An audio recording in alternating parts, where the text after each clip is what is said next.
Las noticias no son del todo buenas porque, como decíamos al inicio, nueva información confirma el aumento de sífilis y sífilis congénita, es decir, la que se contagia de la madre hacia el hijo o hija en el momento del embarazo. Estos son datos graves, esto era una realidad regional que se tenía confirmada. Estos nuevos datos de Uruguay vienen a confirmar la situación de aquí, aunque los datos son 2015-2020 y los vamos a ver en unos minutos nada más. La tendencia seguramente en los últimos 2 años también haya sido hacia la mayor problemática vinculada al sífilis, y es por eso que decidimos hacer este informe de hoy para poder explicar cuáles son las condiciones de sífilis en nuestro país, por qué es importante acudir a testeos y qué es lo que sucede en particular con la gran preocupación que tiene el sistema de salud, que es la sífilis gestacional y la sífilis congénita, como decíamos al inicio. Bueno, ¿qué es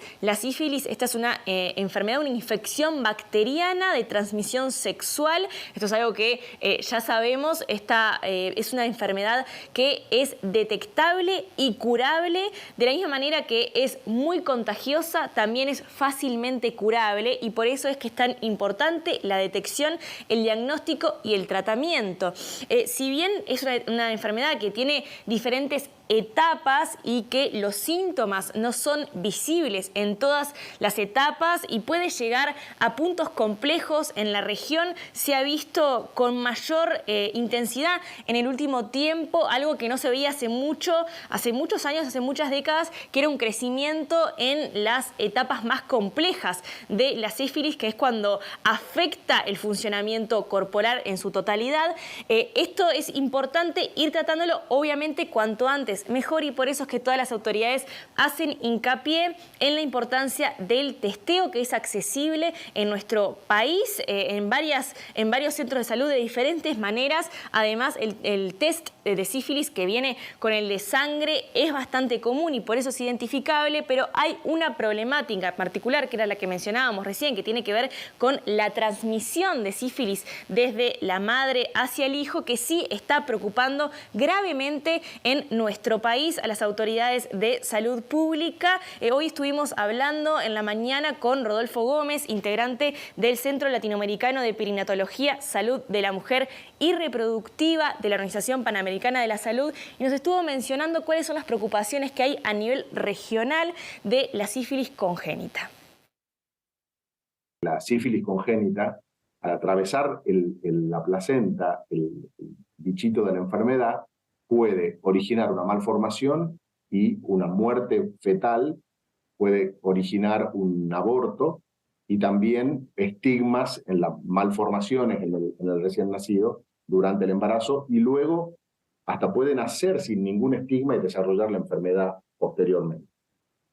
Cualquiera de los elementos que falten, o el diagnóstico oportuno, o el tratamiento con penicilina, que tiene que darse con un lapso de más de 30 días antes del parto para que esto sea efectivo, y el seguimiento del recién nacido de riesgo, es lo que ha demostrado ser muy efectivo para la eliminación. Y si falta alguno de esos elementos en la cadena, se van a dar casos de sífilis.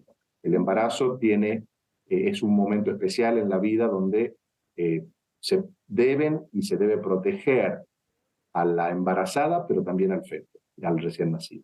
Entonces es un momento en que el derecho a la salud debe ejercerse también a conciencia. Hay una intervención que la hace el sistema de salud, pero también hay una demanda que debe hacer la ciudadana, el ciudadano, conociendo sus derechos. Y trabajando todos haciendo su pequeña contribución. Es una enfermedad que todavía podemos eliminar.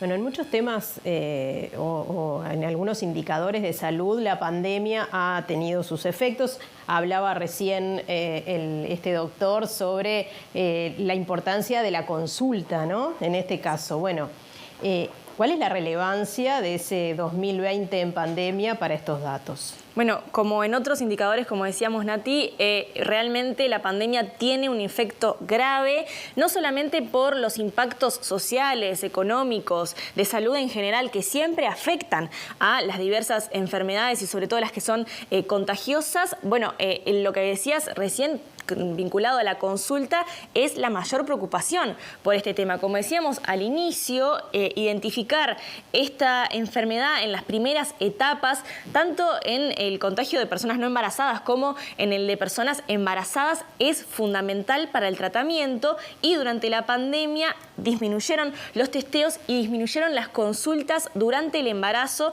para hacer una intervención oportuna. Esto obviamente generó problemáticas y seguramente esté vinculado a los números que vamos a ver ya sobre sífilis congénita en nuestro país.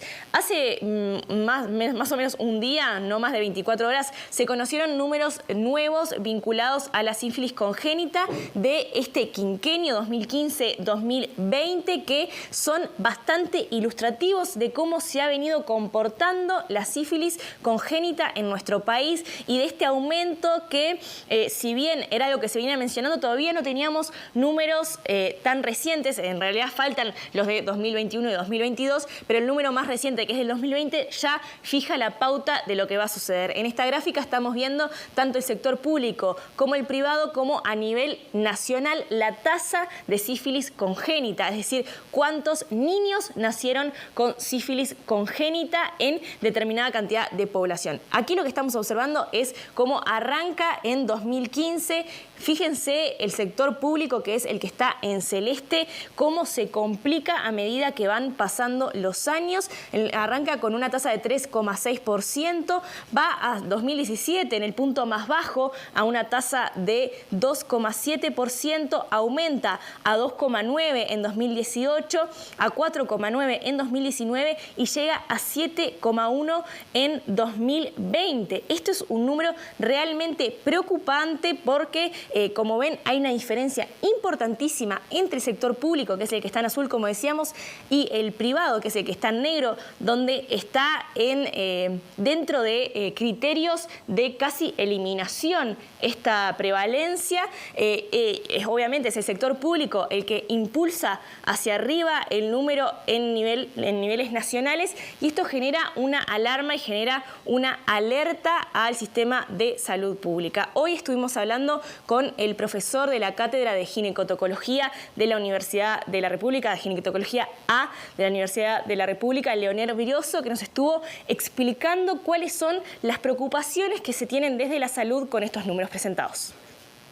Sí, lo que ha ocurrido es que en este periodo relacionado con las crisis económicas, social y psicológicas que rodearon a la pandemia, con el incremento de la pobreza y la desigualdad, en el sector público se incrementó muchísimo la sífilis congénita, la sífilis gestacional. De hecho, en el último quinquenio 2015-2019, el promedio de sífilis gestacional en el subsector público era de 1,5 y pasó casi al doble en el 2020 a 2,7. Y es altamente probable que en el 21 y el 22 también estén guarismos muy altos, ¿no? Lo cual implica una situación de gran injusticia porque es fundamentalmente a las mujeres y los recién nacidos más vulnerados en sus derechos los que tienen el riesgo de contagiarse y de generar ese hándicap prácticamente desde la panza de la mujer, ¿verdad? Es un problema muy grave.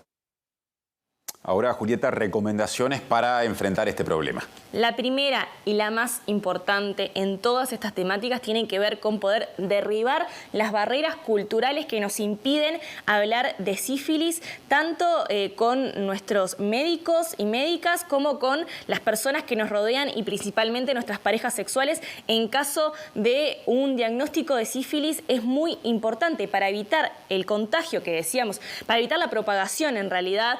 Es muy importante poder conversar con las parejas sexuales, que se hagan el test y que también hagan el tratamiento. Como decíamos, es un tratamiento antibiótico accesible que genera la cura rápida. Esto se puede acceder en todos los sistemas de salud, entonces tanto el testeo como el tratamiento y poder derribar esa barrera cultural que nos previene de enfrentar esta problemática, porque obviamente a la vez que vemos este aumento en sífilis congénita, hay un aumento también en sífilis en la población que no tiene que ver con el sistema sistema de reproducción, es decir, que no tiene que ver con la reproducción. Entonces es importante poder atacarlo de diversas maneras. Sin embargo, las recomendaciones más importantes por las complicaciones que pueden generar a nivel de la salud y del futuro del desarrollo de la salud de nuestra población tienen que ver con la sífilis congénita y con algunas medidas que hay que tomar y que nos comentaba esta mañana Rodolfo Gómez. Por ejemplo, la identificación precoz, poder tener en las primeras semanas de gestación una identificación de esta problemática,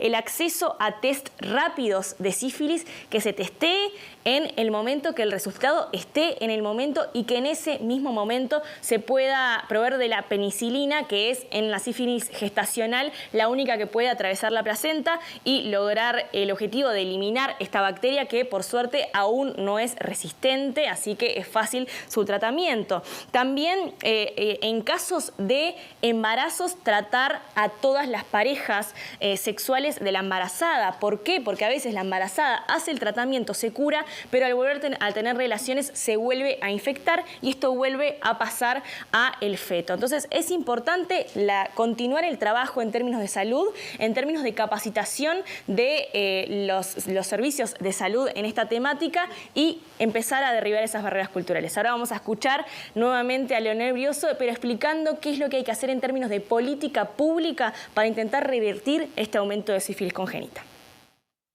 En este momento de gran crisis, yo creo que es fundamental incrementar la inversión en los dispositivos existentes. El programa que de mi punto de vista humildemente tendría que jugar un rol protagónico acá es el programa Uruguay Crece Contigo, que fue diseñado justamente con el objetivo de acompañar la trayectoria, ahora que está tan de moda hablar de la trayectoria educativa, la trayectoria en el proceso reproductivo de las mujeres en las mayores situaciones de vulneración de derechos.